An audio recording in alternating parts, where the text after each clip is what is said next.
Have you ever wondered if it's possible to just skip death? To completely bypass it? In the ancient scriptures, one man did exactly that. This is the story of how the prophet Elijah, instead of drawing a final breath, was swept up into heaven in a whirlwind of fire. We're going to explore the supernatural moment a man was taken into the heavens, still very much alive, and uncover the incredible spiritual legacy he left behind. But this isn't just about a miraculous exit. It's also a blueprint for how spiritual authority and purpose are passed from one generation to the next.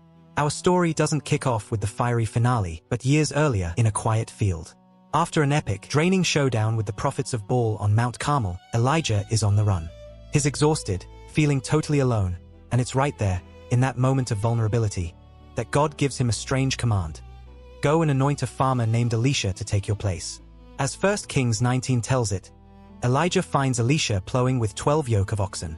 Now, that's a big deal. It means Elisha's family was seriously wealthy. Elijah walks by and, without saying a single word, throws his cloak over Elisha's shoulders. This was no friendly gesture. That cloak, his mantle, was the symbol of his prophetic office. It represented his calling, his authority, and the very power of God that worked through him. It was a silent, powerful invitation to a completely new life. And Elisha got it instantly. He didn't argue or negotiate. He just asked for a moment to say goodbye to his parents, and then he did something drastic. He slaughtered his oxen and, using his own wooden plows as firewood, cooked the meat and shared it with everyone.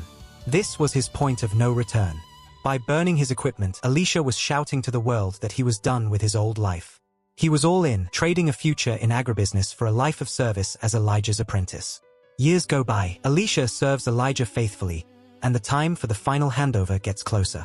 As we see in 2 Kings chapter 2, Elijah knows his time on earth is short, so he sets off on one last trip to key spiritual sites in Israel, Gilgal, Bethel, and Jericho.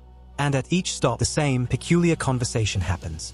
Elijah says to Elisha, "Stay here, the Lord has sent me on to Bethel." But Elisha's reply is unwavering. "As surely as the Lord lives and as you live, I will not leave you." This isn't just sentiment, it's a binding oath. The test is repeated at Bethel and then again at Jericho. At each stop, other prophets even pull Elisha aside and ask, "Do you know the Lord is about to take your master?" And every time, Elisha's response is the same, "Yeah, I know. Now be quiet." This whole journey was one big test of Elisha's loyalty. Would he get discouraged? Would he settle for second best? Or would he push through to the very end? His refusal to be left behind showed a spiritual grit that proved he was ready. He wasn't just a follower anymore. He was a devoted successor, poised to inherit an immense responsibility. Their journey finally leads them to the banks of the Jordan River, with 50 other prophets watching from a distance, knowing something huge is about to go down. And it's here that Elijah gives Elisha an unforgettable preview of the power he's about to inherit. Elijah takes that same mantle that called Elisha from the field years ago, rolls it up, and smacks the surface of the water. In a miracle that echoes Moses parting the Red Sea, the Jordan River splits in two, and the two men walk right across on dry ground. This was so much more than a neat trick to avoid getting wet. It was a raw demonstration of the divine authority God had given Elijah. For Elisha, this wasn't just a spectacle to watch. It was a lesson to be absorbed. He was seeing firsthand the kind of power he would soon be asked to carry himself. If you're enjoying this look into one of the Bible's wildest stories, do me a favor and hit that subscribe button. We've got plenty more to explore and you won't want to miss it. Now, back to that riverbank. Safely across the Jordan, the final moments arrive. Elijah turns to his apprentice and makes him an offer. "Tell me, what can I do for you before I am taken from you?" Elisha's answer is one of the boldest requests in the entire Bible. "Please, let me inherit a double portion of your spirit." Now, hold on. This isn't Elisha arrogantly asking to be twice as good as his master. In that culture, the double portion was the specific inheritance of the firstborn son. According to the law in Deuteronomy, the firstborn received a double share of the father's estate, marking him as the primary heir and the new head of the family. So, Elisha was asking to be named Elijah's official spiritual heir. He wasn't hungry for power, he was asking for the responsibility, the authority, and the spiritual capacity to carry on Elijah's massive ministry. Elijah knew just how big this request was. He replied, "You have asked a hard thing. But, if you see me when I am taken from you, it will be yours, otherwise, it will not." The condition was key. This wasn't Elijah's gift to give. It was God's. Seeing the departure would be the sign, the divine confirmation that his audacious request was granted. As they're walking and talking, the normal, everyday world just rips open. Scripture says a chariot of fire, pulled by horses of fire, suddenly appeared and separated the two men. This wasn't a peaceful fade-out. It was a glorious, overwhelming, fiery spectacle from heaven itself. The fire was a perfect symbol of the divine power and zeal that had defined Elijah's entire ministry. And then, as Elisha stares in shock, a whirlwind descends, and Elijah is lifted up into heaven. He doesn't die. He doesn't see the grave. He is literally transferred from earth to heaven in a stunning display of God's power. Overwhelmed with grief and awe, Elisha cries out, "My father! My father! The chariot of Israel and its horsemen." This was more than a cry of loss. It was a profound statement. He was recognizing that Elijah had been the true spiritual defense of the nation, that Israel's real army wasn't its soldiers, but the prophet of God. And then, he was gone. The era of Elijah was over. In his grief, Elisha grabs his own clothes and tears them in two, a traditional sign of mourning. An old chapter was closing. But right after this act of closure comes an act of acceptance.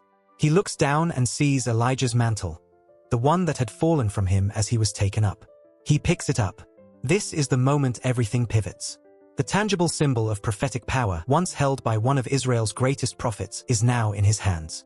The transfer that started in a field with a simple gesture was now physically complete. By picking up that mantle, Elisha was accepting his new identity and the massive responsibility that came with it. Okay, so he has the mantle. But does he have the power? The final confirmation had to come from an act of faith. Elisha walks back to the edge of the Jordan River. He holds up the mantle, the one that now belongs to him, and strikes the water, crying out, "Where is the Lord, the God of Elijah?" This wasn't a question of doubt. It was a demand for confirmation, a declaration of faith that the same God who empowered Elijah would now empower him. And God answers. The waters part again, just like they did for Elijah. Elisha walks across on dry ground. The 50 prophets watching from the other side see it all. Their conclusion is instant and undeniable. The spirit of Elijah is resting on Elisha. The double portion had been granted. The miracle was the public proof that the authority had been passed. God's work would continue uninterrupted through a new person. The story of Elijah's ascension is an amazing account of a supernatural event, but the message at its core is surprisingly practical. It reveals a clear pattern, a divine calling, an apprenticeship of faithful service, a test of fierce loyalty, and finally, a bold step of faith to receive and walk in new authority. This pattern of mentorship and succession is timeless. God's work has always been designed to be passed from one generation to the next, like a baton in a relay race. Like Elisha, we are all called to leave our plows behind, our comfortable plans, our old identities, our personal ambitions, to embrace a purpose so much bigger than ourselves. His request for a double portion teaches us to be bold in asking God for what we need to fulfill our mission, not for our own glory, but for the sake of the work. Elijah's mantle fell, and Elisha had to choose to pick it up. He had to act like the power was his to use. Today, spiritual mantles are all around us, opportunities to serve, to lead, and to make an impact. God is still looking for people willing to tear away their old selves, pick up the mantle of their calling, and ask, "Where is the God of Elijah?" Thanks for hanging out with me today. If this story sparked something in you, please consider subscribing and maybe share this video with someone else who'd find it fascinating. I have a question for you.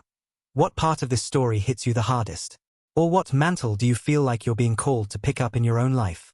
Drop a comment below. I'd genuinely love to hear from you. Until next time.